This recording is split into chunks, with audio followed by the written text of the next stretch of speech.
A lot of pen testers tend to forget to test for the simplest foothold out there, and black hat hackers are absolutely counting on that.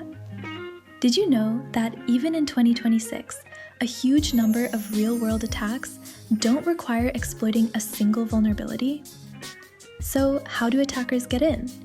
With default or common credentials. That's it.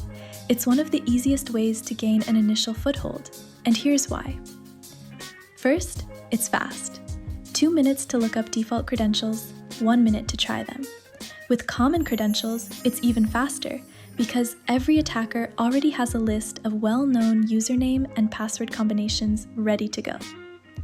Second, it's nearly invisible. Unlike exploiting a vulnerability, logging in with valid credentials doesn't generate unusual traffic, doesn't trigger alerts, and looks like completely normal user behavior to most security systems.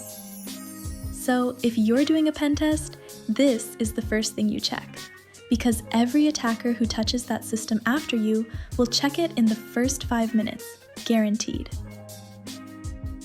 If the login page belongs to a known, off-the-shelf product, think router management panels, printer interfaces, CMS platforms like CM Simple, or IoT device dashboards, your very first move is to search for its default credentials online. Vendors ship these products with factory-set logins, and a shocking number of admins never change them.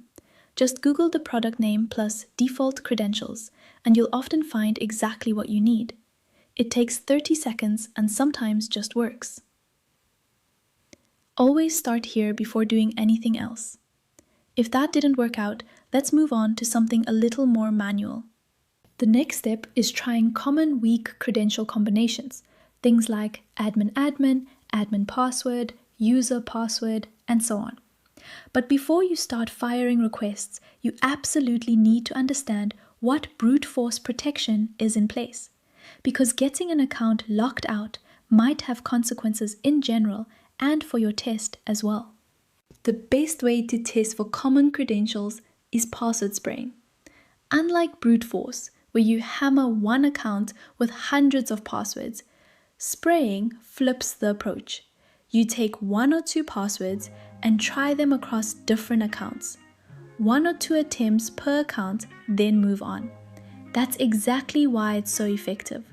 Most lockout policies trigger on repeated failed attempts against a single account, and spraying stays completely under that threshold. No lockouts, no alerts, barely any traffic. Just quiet, clean access attempts that look like completely normal user behavior. There are plenty of lists on GitHub with the most common credentials, and it's generally worth choosing a list based on the specific system you're testing. Another great source for common passwords are research reports published by password managers. They genuinely try to raise awareness about password security by showing the real situation out there. And honestly, we should be thankful for that. I really hope that more and more people start thinking about cybersecurity when they read these reports. A great example is the report published by NordPass in 2025. Top 200 most common passwords. What makes it especially useful for pen testing is that you can not only see how many times a password like admin was used across the world, but also filter by country. So if you're testing an application developed in Germany, maintained in Germany, and with users from Germany, you can check what the most common passwords for Germany.